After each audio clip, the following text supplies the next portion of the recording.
성경은 우리들에게 말씀하기를 우리 안에서 행하시는 이는 하나님이시니 자기의 기쁘신 뜻을 위하여 우리 마음 안에 소원을 두고 행하시는 분이라고 성경은 이렇게 말씀하고 있습니다. 그러나 언제나 하나님께서 우리 마음 안에 계셔서 어떤 일을 하여야 우리 하나님이 기뻐할 것인가를 먼저 생각하게 하셔서 우리로 하여금 그 일을 행하신다고 성경은 우리에게 이렇게 말씀합니다. 사도 바울도 하나님을 향한 거룩한 소원이 있었습니다. 느헤미야도 있었고 사도 요한도 있었습니다. 그런데 오늘 성경에 보니 역대상 29장에 보면 다윗은 여호와 하나님을 위하여 성전을 건축하는 것이 그가 가졌던 소원이었습니다.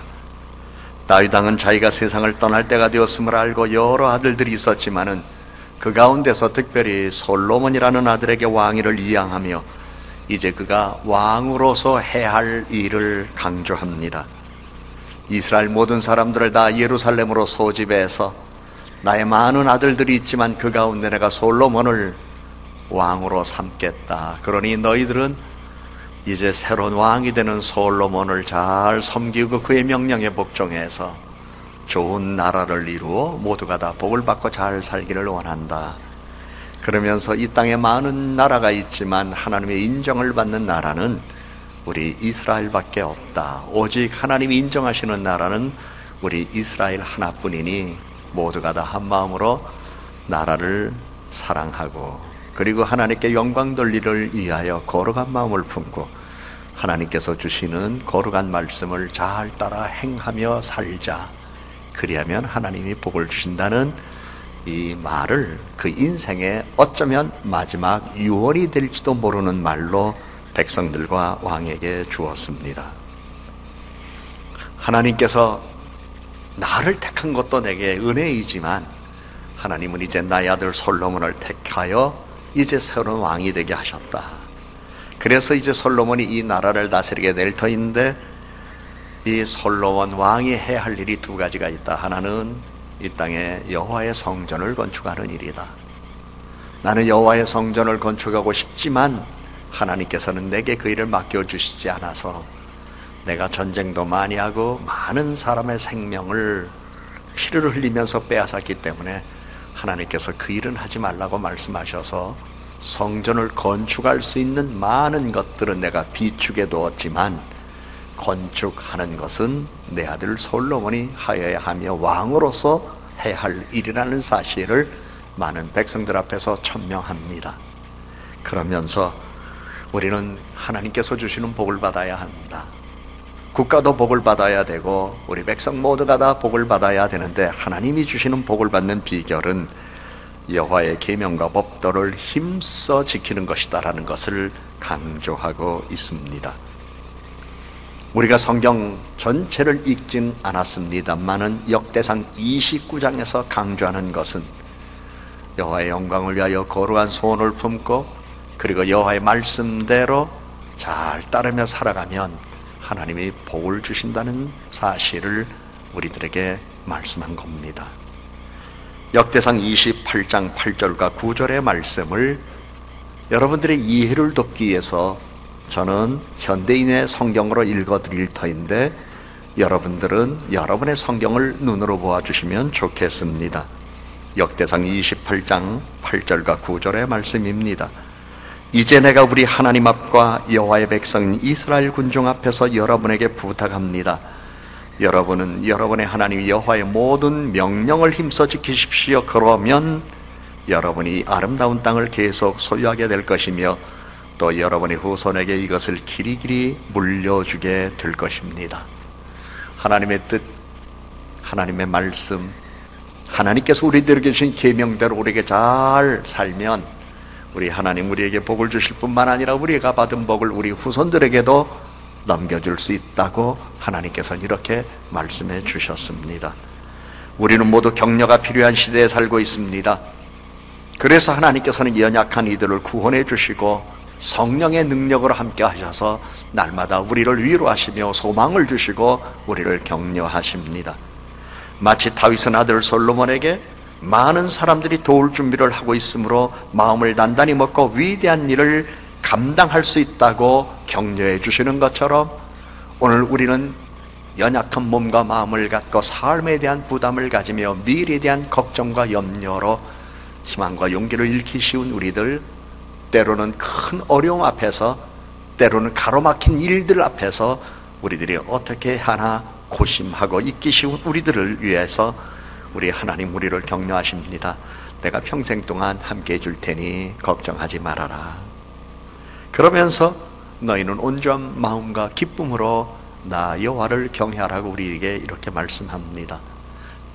역대상 29장 9절과 10절의 말씀을 저는 현대인의 성경으로 읽어드릴 텐데 여러분들은 여러분의 성경을 눈으로 보면서 귀로 들어보시기를 바랍니다.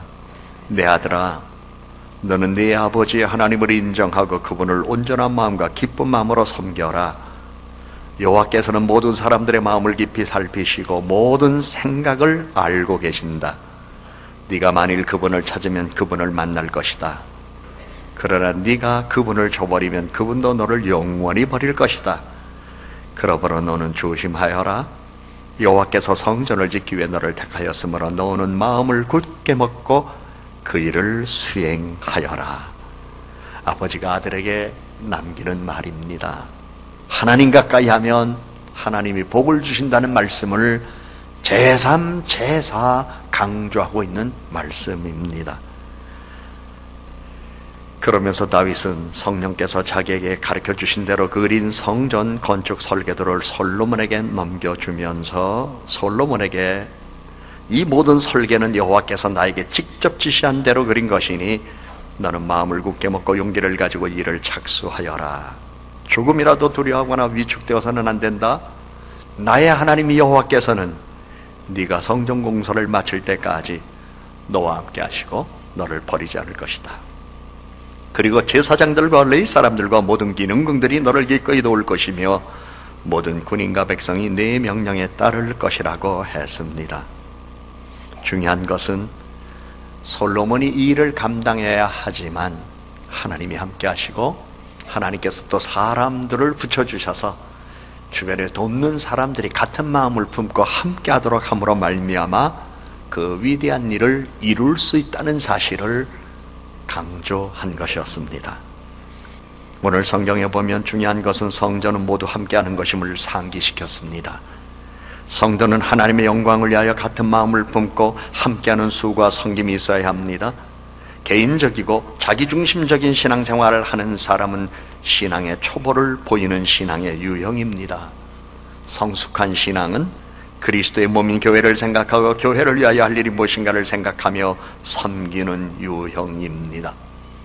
어린 아이들이 성장할 때, 어렸을 때에는 자기 것밖에, 자기 먹을 것밖에 모릅니다. 그러나 철이 들어서 어른이 되면 아버지, 어머니 생각할 줄도 알고 형제 생각할 줄도 알고 이웃 생각할 줄도 압니다. 신앙생활도 똑같습니다.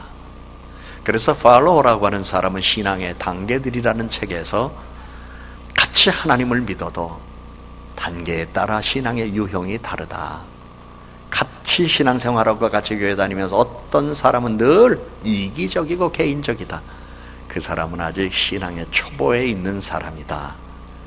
그런 어떤 사람은 자기가 매우 힘들고 어려우면서도 마치 부모가 희생하면서 자녀를 돌보듯 자기도 그렇게 힘들고 어려운데 남은 생각하고 교회 생각하고 섬기고 희생하는 분들이 있다. 이분들은 철이 든 신앙, 성숙한 신앙, 어른의 신앙을 가진 사람들이다라는 것을 책으로 써서 신앙의 단계들이라는 글로 남겼습니다. 여러분은 신앙의 단계로 본다면 지금 어린아이 수준입니까? 아니면 청소년 수준입니까? 아니면 장년의 수준입니까? 우리 모두 우리 신앙의 단계에서 우리의 신앙이 성숙한 신앙이라고 평가받을 수 있는 사람이 되어야 하지 않겠습니까? 교회도 마찬가지입니다. 교회도 성숙한 유형의 교회는 언제나 이웃을 위하여 선교하고 구제하고 그리고 연약한 교회, 연약한 이웃들을 생각하며 우리가 어떻게 그들에게 힘이 되어줄 것인가를 생각하는 교회입니다. 그러나 자신의 배만 늘리는 사람이나 자신의 배만 늘리는 교회는 아직 성숙하지 못한 모습을 보이는 것입니다. 우리는 복을 받아야 됩니다. 복을 받아서 받은 복을 이웃에게 나눌 수 있어야 할 것입니다. 우리는 복을 받아야 합니다. 받은 복을 복이 필요한 사람들에게 줄 수 있는 우리 개인과 우리 교회 또한 되어야 할 것입니다. 통계에 의하면 3집 중에 한 집은 가족 간의 갈등이 있다고 합니다. 부부와 세대 간 가치관의 차이, 소통 부족으로 가족 갈등이 있다고 합니다. 가족이나 교회나 국가나 구성원들의 마음이 하나가 되지 못하는 아픔입니다. 우리는 한 마음 한 뜻으로 주님을 섬겨야 하고 하나님을 경외하며 피차 부부가 서로 사랑해야 하고 부모와 자녀가 서로 사랑하며 공경하는 삶을 우리는 살아가야 될 것입니다. 이 세상에 살아가는 동안 하나님이 우리를 통하여 영광받는 일이 있습니다. 한 마음 한 뜻이 되어 하나님을 잘 섬기는 겁니다. 요즘 우리 사회가 조금 복잡합니다. 우리는 민족적으로나 국가적으로나 하나가 되어야 할 뿐만 아니라 가정도 하나가 돼야 위기를 극복할 수 있습니다. 가정도 하나가 되면 가난을 빨리 벗어납니다. 교회도 하나가 되면 주님의 영광을 놀랍게 드러낼 수 있습니다. 그래서 우리는 다윗이 아들 솔로몬에게 여호와의 성전을 건축하는 일에 있어서 내가 모든 것 다 준비해 놓았지만 그래도 도와주는 사람들이 많이 있어야 되고 말에 따르는 사람들이 있어야 되는데 그들 모두가 다 하나가 되어야 하는 게 아니냐, 하나가 되면 하나님께 영광 돌릴 수 있다는 사실을 깊이 강조했다는 것을 우리는 기억하면서 이 세상 살아가는 동안 우리 모두는 다 하나님의 영광을 위해서 교회적으로나 가정적으로나 또는 우리가 몸담고 있는 직장에서나 그리고 우리 나라의 미래를 위해서 하나가 되기를 힘쓰는 우리 성도들이 되어야 할 것입니다. 그래서 성경은 빌립보서 1장 27절의 말씀에 오직 너희는 그리스도 복음에 합당하게 생활하라. 이는 내가 너희에게 가보나 떠나 있으나 너희가 한 마음으로 서서 한 뜻으로 복음의 신앙을 위하여 협력하는 것을 듣고자 함이라고 성경은 이렇게 말씀하고 있습니다. 성도들이 마음이 하나가 되어 하나님의 영광을 생각할 때에 가족의 구성원들이 모두 한 마음이 되어 한 뜻으로 함께 보다 나은 삶을 위하여 함께 힘쓰고 노력할 때에 하나님이 기뻐하신다는 것을 성경이 말합니다. 아무리 종교의 자유가 보장되어야 하는 사회라 할지라도 하나님을 경외하는 믿음 안에서 하나가 되지 않으면 마음과 생각과 사상과 가치관과 삶의 스타일이 나뉘게 되어서 사회와 가정의 분란이 자주 일어나 화평이 깨어지는 일이 빈번합니다. 왜 그럴까요? 성경은 하나인데 해석하는 이들의 해석에 해석상의 차이가 있을 수 있기 때문에, 해석상의 견해를 달리할 수 있기 때문에 어떤 주제를 놓고 얘기할 때에 어느 목사님의 영향을 받았느냐에 따라서 갈라지는 걸 어떡합니까? 그래서 신앙 안에서 하나님을 경외하는 것 중요하지만 교회도 온 가족이 같은 교회를 다니는 것이 원칙입니다.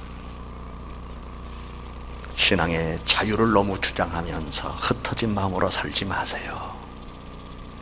종교의 자유를 이야기하면서 관대한 척하지 마세요. 우리는 고집스러울 수밖에 없어요. 우리의 구주 예수 그리스도, 우리의 믿음의 터전, 우리가 섬기는 교회, 우리는 신앙의 젖줄입니다. 그리고 이 신앙 안에서 우리는 희망을 갖습니다. 신앙 안에서 고난을 이깁니다. 신앙 안에서 하나님의 영광을 봅니다. 신앙 안에서 인생의 거룩한 뜻을 품습니다. 교회 와서 예배 드릴 때마다 하나님의 은혜 주셔서 여러분의 마음 안에 거룩한 생각과 거룩한 마음과 거룩한 소원이 자리 잡기를 주님의 이름으로 축복합니다. 뿐만 아니라 인생에 매우 힘들고 어려운 일이 있을 때 주 앞에 나와 예배할 때 하나님의 은혜 주셔서 그 어려움을 이겨나갈 수 있는 힘도 주시고 슬기롭게 대처할 수 있는 지혜도 주시고, 때로는 막막했던 일들 하나님의 영광을 보면서 꿈과 비전도 발견하는 은혜와 복이 여러분의 신앙 안에서 하나님을 섬기는 믿음 안에서 경험되어지기를 주님 이름으로 축복합니다. 그래서 하나님의 자녀로 선택받아 하나님의 은혜로 세상 살아가는 이들은 평생에 하나님의 영광을 위한 거룩한 소원이 있어야 합니다. 다윗의 소원은 여호와 하나님을 위하여 성전을 건축하는 것이었습니다. 느헤미야는 유다 백성들이 바벨론 포로 생활을 벗어나 예루살렘으로 돌아가 성읍을 세우는 것이었습니다. 사도 바울은 아시아와 유럽에 복음을 전하는 것이었습니다. 사도 요한은 신앙 때문에 박해를 받는 성도들이 하나님의 위로를 받아 고난을 이기며 하나님의 영광을 보는 것이었습니다. 다윗은 자신의 삶을 마무리할 시점에 왕위를 솔로몬에게 넘겨주면서 온 회중들에게 특별히 당부합니다. 여러분 성경 역대상 29장 보면 1절에서 다윗은 온 회중에게 내 아들 솔로몬이 아직 어리고 미숙하다. 그리고 새로 짓게 될 성전은 사람을 위한 것이 아니요 여호와 하나님을 위한 것이다 했습니다. 2절에서 다윗은 내가 이미 내 하나님의 성전을 위하여 힘을 다하여 준비하였다 하였고, 3절에서 다윗은 준비한 모든 것 외에도 내 마음이 내 하나님의 성전을 사모함으로 내가 사유한 금, 은으로 내 하나님의 성전을 위하여 드렸다고 했습니다. 5절에서 이제 오늘 누가 즐거이 손에 채워 여호와께 드리겠느냐라고 이렇게 말했습니다. 그러자 놀랍게도 29장 6절에 보면 온 이스라엘 사람들이 다 즐거이 하나님의 성전 공사를 위하여 드리고 백성들도 자원하여 드렸으므로 다윗은 기뻐하였다고 성경은 말씀하고 있습니다. 이에 9절 말씀에 보면 그들이 성심으로 여호와께 자원하여 드렸으므로 다윗 왕도 심히 기뻐하니라 말씀했습니다. 모두 같은 마음을 품고 같은 사랑을 가지고 뜻을 합하여 한 마음을 품어 겸손한 마음으로 섬겼기 때문입니다. 하나님이 기뻐하시는 인생을 살면서 복을 받아 누리기를 원한다면 마음과 뜻을 모아 성령으로 봉사하며 성도들과 교회의 기쁨이 되는 성도가 되어 보십시오. 하나님께서 복 주십니다. 나라의 번영과 발전도 대통령 한 사람의 힘으로 다 된 것 아닙니다. 온 국민이 마음이 하나가 되어 합력하여 성심으로 맡겨진 일에 자신을 드릴 때 이룰 수 있다는 것을 우리는 너무나 잘 알고 있습니다. 역대상의 마지막 29장은 온 회중이 성전 건축을 위하여 넉넉히 예물을 드렸음을 말씀합니다. 이에 다윗 왕은 자신의 기쁨을 감사의 기도로 표현했습니다. 나와 내 백성은 실제로 주께 아무것도 드릴 힘이 없었으나 주께서 모든 것을 선물로 주셔서 우리가 주께 받은 것으로 주께 드렸을 뿐입니다. 우리는 우리 조상들과 마찬가지로 이 땅에서 잠시 머무는 동안 나그네에 불과하며 세상에 사는 날이 그림자와 같아서 아무런 희망이 없습니다. 우리 하나님 여호와여, 우리 주의 거룩한 이름을 위하여 성전을 건축하려고 모은 이 모든 물건은 다 주께로부터 온 것입니다. 나의 하나님이여, 나는 주께서 사람의 마음을 살피시고 정직한 자를 좋아하신다는 것을 알고 있습니다. 내가 정직한 마음으로 이 모든 것을 주께 기꺼이 드렸으며 또 여기에 모인 주의 백성들로 자기들의 예물을 기쁘게 바치는 것을 내가 보았습니다. 우리 조상 아브라함과 이삭과 이스라엘의 하나님 여호와여, 주의 백성들의 마음 가운데 이와 같이 헌신하는 마음이 항상 있게 하시고 주에 대한 그들의 사랑이 언제나 변하지 않게 하소서 하였습니다. 다윗은 자신과 백성에게 모든 것을 주신 하나님의 위대하심과 선하심을 먼저 찬양하며 모든 것을 하나님께 예물로 드렸습니다. 우리가 다 아는 대로 다윗은 목동이었습니다. 그런 그가 한 나라의 왕이 되다니요. 원래 왕은 사울이 초대 왕이었고 그의 아들 요나단이 왕이 됐었어야 했는데 다윗은 자기가 왕이 될 줄은 어린 시절에 몰랐을 겁니다. 그런데 그는 왕이 되었습니다. 왕이 되은 후에도 파란만장한 삶을 살았습니다. 생명에 대한 위협도 많이 받았습니다. 인생의 위기도 했습니다. 때로 자기도 모르게 원하지 않는 죄를 진 적도 있었습니다. 그러나 하나님께서 그의 죄를 용서해 주셨습니다. 위협당하는 삶의 자리에서 그를 지켜주셨습니다. 막막한 삶의 자리에서 길잡이가 되어주셨습니다. 그리고 없는 것 가운데 있게 해주셨습니다. 물맷돌과 지팡이 들고 다니던 그가 어마어마한 양의 금을 모아서, 그리고 보석을 모아서 자기 아들 솔로몬이 성전을 지을 수 있도록 넘겨주고, 내 땅 한 평도 없이 지내던 삶의 자리에 하나님이 그를 축복하셔서 이스라엘 나라의 영토를 확장해서 많은 나라들로부터 조공을 받으며 국가를 부강하게 만들 수 있는 사람이 바로 다윗이었는데, 다윗은 겸손히 하나님께 고백합니다. 이 모든 것은 하나님이 주셨습니다. 그러게 하나님의 영광을 위하여 하는 일이라면 내 것이라고 말할 수 있는 게 아무것도 없기 때문에 그는 마치 욥이 고난당하는 어려움 속에서 여호와여 주신 이도 하나님이시고 취하신 이도 하나님이십니다 고백한 것처럼, 그는 잃어버렸기 때문에 그렇게 단식 속에서 고백한 게 아니라 오히려 넘치도록 많은 것을 드리면서 이 모든 것이 주께로부터 왔다는 고백을 드릴 수 있습니다. 내가 세상 살아가는 동안 남에게 손벌리지 않고 이만큼 살 수 있는 거 하나님의 은총입니다. 우리는 그래서 세상 살아가는 동안 나의 나된 것은 하나님의 은혜요, 오늘 내 삶에 내가 지니고 있는 모든 것 다 하나님의 은혜임을 기억할 수 있어야 될 것입니다. 하나님의 은혜, 하나님의 선물을 바라봐야 합니다. 그리고 하나님이 우리에게 선물을 주시면 그것을 어떻게 하나님을 기쁘시게 해드릴 것인가라고 하는 거룩한 소원을 우리는 가져야 합니다. 이유가 있습니다. 다윗이 그랬던 것처럼 우리는 우리 조상들과 마찬가지로 이 땅에서 잠시 머무는 동안 나그네에 불과하며 세상에 사는 날이 그림자와 같아서 아무런 희망이 없습니다.